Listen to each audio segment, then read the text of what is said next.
As you go, you can kind of just draw these up and draw your numbers on them.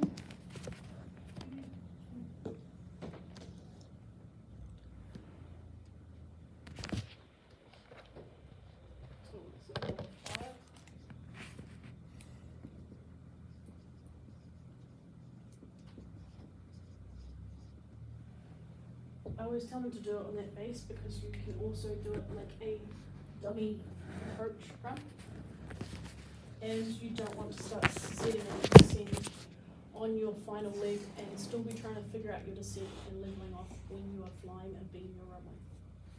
So two very good reasons to make sure you descend nice and early for that approach. So this is our practice run. Learn from it and carry out a detailed inspection of the field. Assess the length if required. So when might we not require this to assess the runway length? It's like an airfield maybe, it's quite long. Yeah, and maybe we've got the number and we know how long it is exactly, right?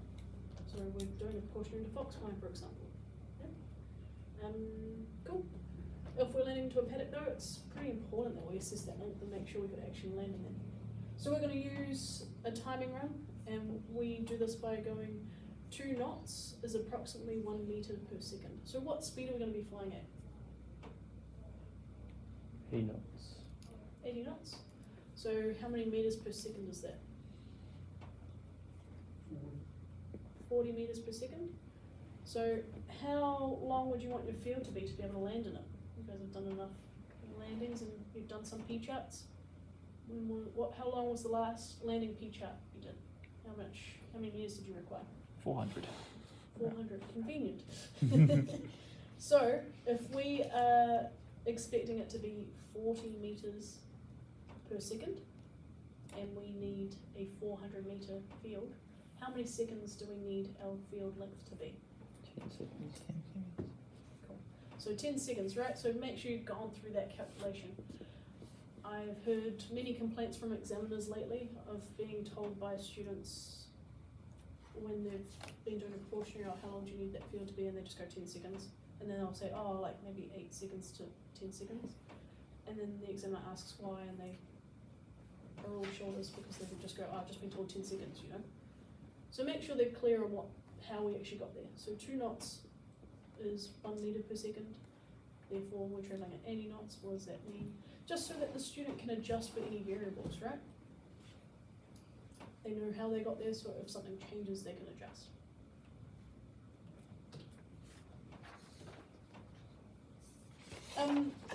We could also just, with our knowledge, with our experience, superimpose a known and acceptable image over the selected site. What we mean by that is, have you done enough landings at the grass runway at Palmy to be able to apply that distance to a field somewhere else?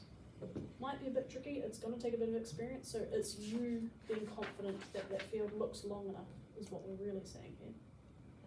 If you found a field and you go, oh yeah, that's super long, I'll be fine, then cool, that's your decision to make as POC, right?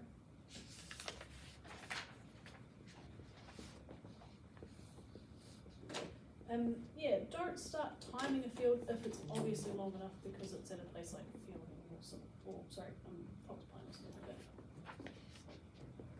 So we've got some really nice fields here, probably a bit of glare, but you can see the fences where these troughs are, and then the other fences where that runs. Yeah. So nice long fields, and you've got a few right next to each other, which is great. This is at 200 feet, so we've got a nice clear view of the field. So we're doing a timing run and we're inspecting the field as well, right? So at 200 feet, you can just make up those fences. That's why that inspection run's important, because you might not see these obstacles at 500 or higher, right? So you can miss some things. Other things you could miss is things like cattle. So cows are usually easy to spot. Sheep can be really tricky to spot with sunlight and glare. It can be a bit harder, so that 200 feet gives you a bit more to work with. Not only are you inspecting the surface, so we can see on this field here we've got a couple more troughs, so those could be hazards, so let's avoid that one and let's go for this one. We've already talked about PFLs and surface, so you can talk about the grass length, what that might mean. the darker the green, the probably the longer the grass, right? But not just the surface, the before and after, so it looks like it's nice and clear on the other side. We do have a fence, but at least if we were to overrun, we're only going to hit a fence and not a bunch of trees or something.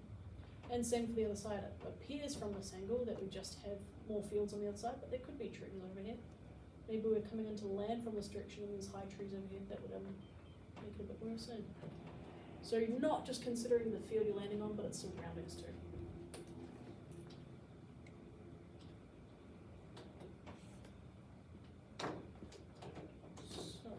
And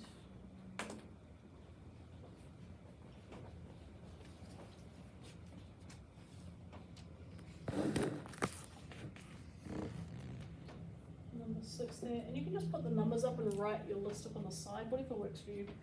But just keep adding to it. You guys are happy for me to not add everything right now, I hope. I have what to do. So climb back up to 500 feet, climbing upwind, make sure it's full power on that climb. Some students tend to think, oh, it's only 300 feet and just let it creep up. No, we're at 80 knots. We're in full viz, go full power. And they might not go all the way down to 200 for their inspection run, so they could argue, oh, it's only 100 feet to climb. Still, full power climb every time. Level off, turn crosswind, start getting ready for your landing. So check your circuit spacing. Did those reference points you picked out before work for you? Do you need to give yourself more space this time? That's why that dummy run and that inspection run is important, to prepare yourself for the actual landing. Do your pre-landing checks and confirm your touchdown point. So look at your aiming point, your touchdown point, yes. We're going to be going for a short field if we've got a relatively short field that we've picked out, right? So short field landing technique. So where's our aiming point for a short field landing? Beginning of the field. Yeah, earlier than that, because we want to touch down at the beginning of the field. So we aim maybe just before the field even starts.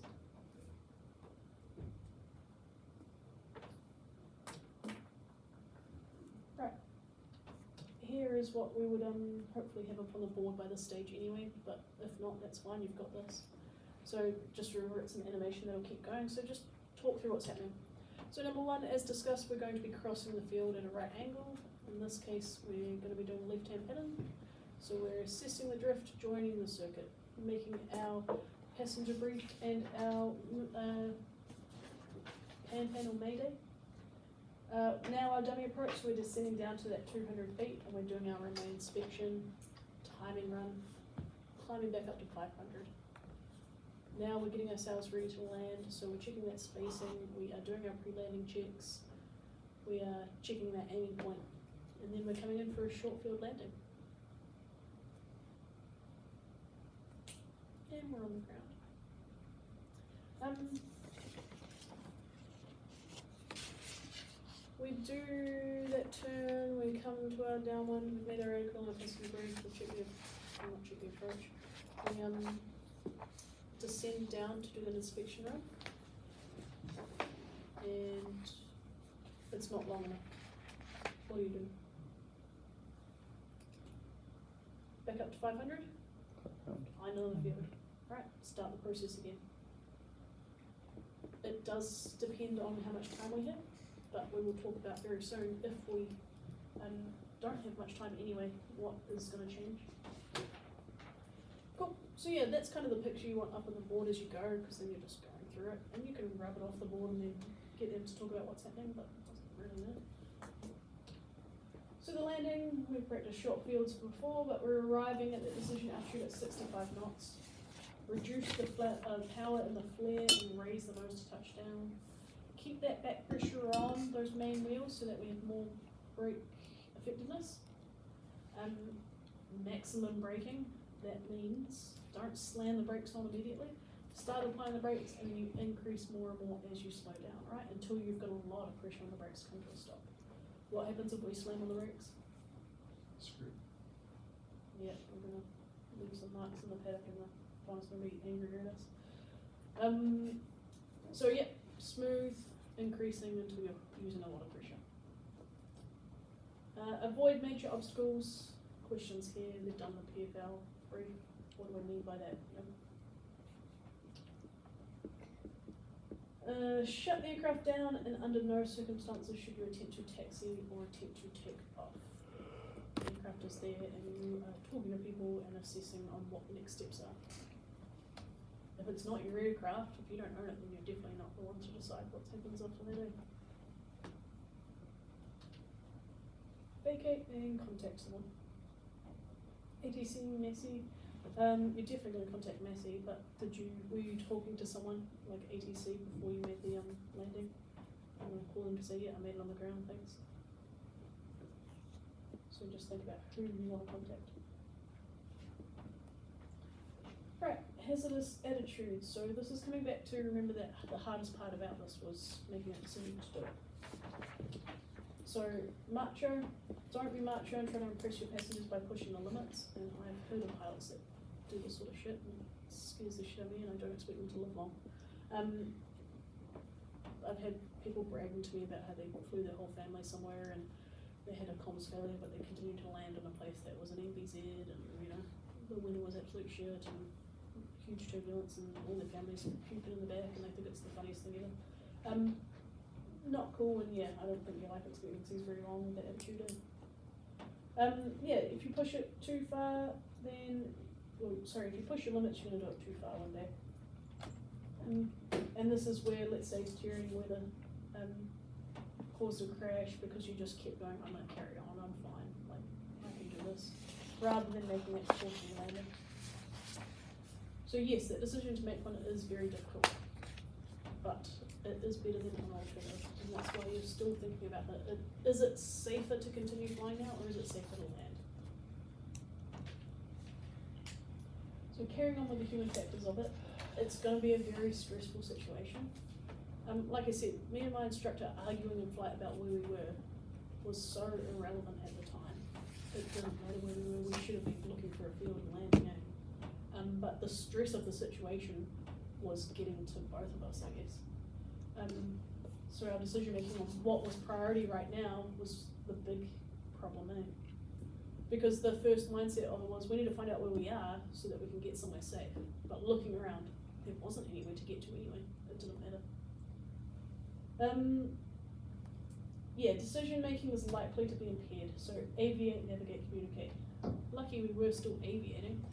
It's just, okay, the aviate is becoming harder to do. So we've got to stop doing the navigating. Disorientation, maintain situational awareness with reference to your ground features, as discussed, yeah. One thing at a time, done well, rather than two or three all done badly. And we're just talking about prioritising, So priority number one is that aviate. Make sure you're doing that before, or make sure that's under control before you start worrying about the others, in other words. Overload and practice the procedure because it's a stressful situation. You don't want to be suddenly going, oh shit, wait, what's step 3? What am I supposed to do next? Make command decisions. That's what this whole brief is about. Should I be doing a precautionary landing now? I'm in charge of the people that are in the aircraft with me. And just on a not part of the brief sort of thing to discuss, but this is really realistic for you guys. I know you've done plenty of PIC, but now you're going to be doing PIC with a student. There's not going to be many flights where you're going by yourself. You have that responsibility, but people now have a lot more responsibility. A lot more often you're going to have that responsibility. Threat and error management, I mean, reassessing, right? How do we stop ourselves from getting into the situation in the first place? And we've got a great quote here, which is coming back to that hazardous attitude stuff as well. Any pilot who becomes trapped in weather and does not give serious thought to the feasibility of a precautionary landing on or off an airport frequently accepts the most dangerous alternative, which is continuing flying. So make that decision early. The better we can make a decision to divert rather than get into that situation in the first place, right? So super unlikely you'll get into the situation if you're applying good airmanship throughout.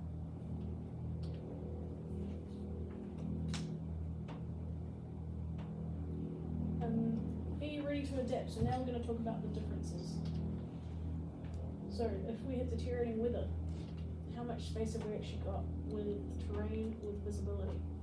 A lot of the time, debrief points from examiners and from instructors to students is going to be give yourself more space, as we discussed this coming factor. However, what if the scenario or the real life situation is the weather is really poor and you need to stay super close to your field? So just keep that in mind, is that flexibility wise, you might be able to use as much space as you like if you've got side of your field over there and cool, you've got plenty of room. But if your scenario is weather's absolutely terrible, they will expect you to stay a bit closer to your field. Partial power, so we're having engine problems, we've got a little bit of power. Can we use that partial power to help us get a precautionary in? Do we just close the road and go through a forced landing procedure? Depends where we are, right? If we've got great fields around us, then yeah, I'm probably just going to go through the forced landing. If we've got no options, I'm going to use every bit of power I have. And that's thinking about, we looked at partial power failures for the PFL one, so are we being, and remember that big slide of all those considerations, the main one being, are we able to maintain height, or are we even able to climb, or are we descending? So that's going to help you make the decision, right? What causes, or what's the cause of the power reduction? Is there anything we can do about that? Do we need to shut the engine down? Can you make it somewhat more suitable as mentioned? ECT, how much time do we have? Yeah, haze and all that sort of stuff. That's our visibility again, like as we get to dusk, because it's usually that time approaching ECT is the worst compared to at ECT, and where you've got a little bit of sun and sunstrike becomes an issue, where it just becomes quite hard to see.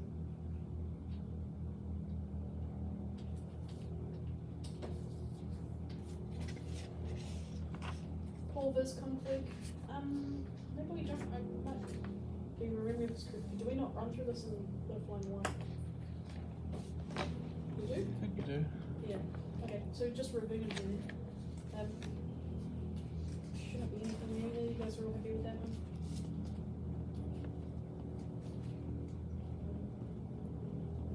Yeah, I don't have anything to add to that.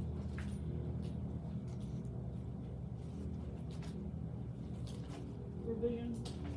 How low can we go in a low flying zone? So we can talk about practice here. So we've discussed precautionaries when we descend to 200 feet to do our inspection runs. If we're in a low flying zone, if it's real life and you have had to fly low due weather, you're going to fly at whatever altitude you think is appropriate. Law doesn't matter at that point when it comes to safety, right? In an emergency situation. For us, we're not going to go below 200 feet in a low flying zone because that's an SOP. Legally, in a low flying zone, we can go down to whatever we want, right? So if we are practicing precautionaries in the low flying zone, we will descend down to 200 feet. If we're practicing precautionaries outside of the low flying zone, which we will, we aren't going to go below 500. So you might set yourself up at 700 around and then descend down to 500 AGL to do the inspection run. Just make sure we're aware of the laws and what we can and can't do and how we can change them a little bit. Tools inhibit, everyone knows what we're talking about there. Just make sure you recognize that threat and keep terrain in sight. Pan, Squawk 77, ELT on. We can have a discussion here about when to do those things. But that's it. So that one took 45 minutes. Oh, let's get some take down an hour. Going through those in a bit more detail. Taking your time for those ones that I kind of going through. And yeah, it's good to have that picture on the wall. Sorry, on the whiteboard. This one so you can keep referring to it as you go. But that's the thing you're gonna, like at the end I'm gonna be like saying, homework is learn this. There's no surprises here. Learn this pattern. I don't expect you to have to teach you this pattern in the air. That's the easy part, right? So make sure they've got that down. And just double check if you have any questions about it. What we haven't talked about yet, and we could definitely go into in those last bits, pretty much on that slide, is with your drawing on the board, okay, how can we adapt the procedure? What if we have no time? What if we need to be on the ground ASAP? How would you adapt it? And that's what we're going to talk about, getting rid of the inspection run and the timing run. because it doesn't matter, we don't have time to find another field anyway, right? And as mentioned on the real life one I did, if we think about that field, there was a road that went this way, and we had been flying up and down that road, trying to figure out what to do. So we were kind of north, in this case, of the field, flying up and down, and then we got a contact from the person, and we were flying back this way. We joined on a right-hand downwind and landed. So we didn't waste much time at all, but we still set ourselves up on downwind to do a proper approach. So it comes back to how can you apply the situation, or the procedure to the certain situation. So yeah, consider how you can change it. If you know the aerodrome that you're landing at, can you just join on a downwind and come into land? What things can you cut out? What's highest priority to lowest priority of items to get done?